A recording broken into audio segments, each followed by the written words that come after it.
গত শুক্রবারের কথা। একটা কাজে গড়িয়াহাটের কাছে গেছিলাম। হাতে ঘণ্টাখানেক সময় ছিল, একদম যাকে বলে টাইম কিল করার জন্য। ঠিক করলাম রাসবিহারী মোড় পর্যন্ত হাঁটব। সময়ও নিজে নিজেই মরে যাবে, আর আমিও একটু সচল থাকতে পারবো। নইলে এই লকডাউন তো আমাকে আরো বেশি অলস পান্ডা করে তুলেছে।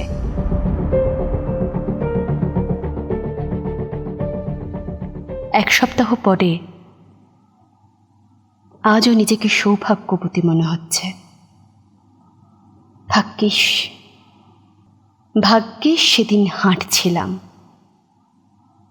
তাই তো দেখতে পেলাম ভাত, গরম ভাত, গরম ভাতের ওপর ডাল থাকার মায়া। বাসন্তী দেবী কলেজের উল্টো দিকের ফুটপাত দিয়ে হাঁটছিলাম। ট্রায়াঙ্গুলার পার্কের মোড়টার আগে আনন্দ পাবলিশার্সের দোকানটা পেরিয়ে দেখি একজন বয়স্ক মানুষ কটা টিপের পাতা, দড়ি, কাপড় কাচার ব্রাশ, ক্লিপ, সেফটি পিন এসব নিয়ে বসে আছেন। বয়স্ক মানে বেশ বয়স্ক, 70 তো হবেনি। ঘষা কাঁচের মতো চশমা পরা, মলিন আতময়লা ফতুয়া। দোকানে একজনও ক্রেতা ছিলেন না। এই নিউ নর্মাল দিনে এমনিতেই রাস্তায় লোকজন কম, তাতে আবার এইসব জিনিস। আমি ভাবছিলাম কি কি কেনা যায় ওনার থেকে। টিপ তো লাগি, দড়ি, সেফটি পিন সবই দরকারি। এই ভেবে সামনে এগিয়ে গেলাম। সব মিলিয়ে 20 টাকার জিনিস। টাকাটা বের করে ওনাকে দিতে যাব, উনি খুব কিন্তু করে বললেন, মাগো তুমি ওই ভাতের হোটেলে টাকাটা দিয়ে দেবে। বলে সামনের একটা দোকান, ঠিক রাস্তার হোটেল যেমন হয় তেমনই একটা হোটেলের দিকে দেখালেন।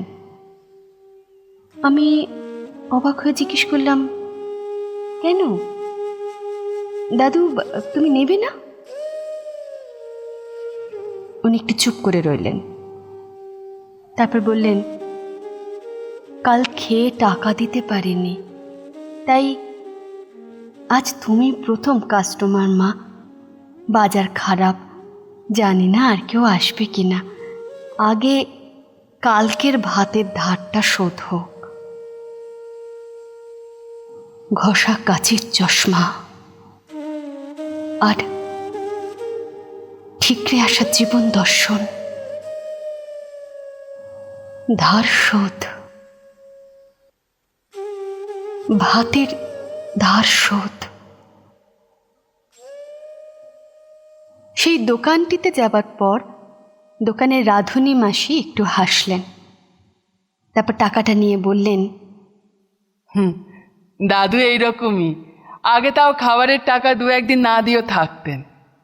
এখন যে আমারও বিক্রি নেই, তাই ধার রাখতে চান না। এই দেখুন না দিদি, আজ সকাল থেকে মাত্র কয়েকজন খেয়েছে। যত বলছি সব পরিষ্কার, বেঞ্চি, টেবিল স্যানিটাইজার দিয়ে মুছছি, হাত ধুচ্ছি বারবার, তাও লোক আসে না দিদি। কি যে হয়ে গেল আমার, অদ্ভুত লাগছিল। অনির্বচনীয় এক অনুভূতি, একটা একটা একটা এমটিনেস। পলকে সিদ্ধান্ত নিয়ে নিলাম। নাম না জানা অচেনা সেই দাদুকে গিয়ে বললাম, আজ আমার জন্মদিন, চলো একসাথে খাই। শুনে দাদুর কি হাসি, আসি মাসিরও।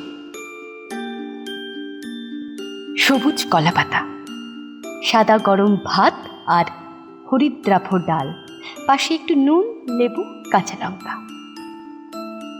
এই তো এইটুকুই তো চাই। মাসি আমাকে ডিম ভেজে দিয়েছিলেন, সেটাও জন্মদিনের উপহার। আমার মা নেই শুনে ছলছলে চোখে বলেছেন একদিন গিয়ে 4টি মাছ ভাত খেয়ে আসতে। ক্ষুণ্ণবৃত্তির পরে দাদু সরল বিশ্বাসে আমাকে একটা ক্লিপ উপহার দিয়েছিলেন। বিশ্বাস করুন, এত সুন্দর উপহার কখনো পাইনি আমি। পরের দিন শনিবার ছিল স্বাধীনতা দিবস।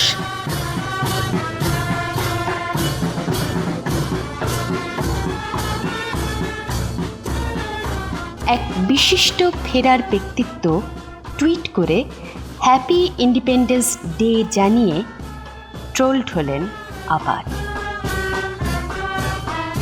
আর আমার চোখে ভাসছিলেন একজন মলিন বৃদ্ধ, যিনি ধার রাখতে চান না, 20 টাকার ধারও না। কেউ জন্মদিন বলে বায়না করলেও তাকে সাধ্য মতো উপহার দেন। এই বাহ্যত মলিন কিন্তু ঝকঝকে অন্তরের মানুষ, এরাই আমার ভারতবর্ষ, আমাদের ভারতবর্ষ। দরিদ্র কিন্তু মানবিকতায় উজ্জ্বল, বহুমূল্য সুগন্ধি নয়, আজও আমাদের প্রিয় গন্ধ, কলাপাতায় গরম ভাত এবং ডালের মায়াবী মিলন।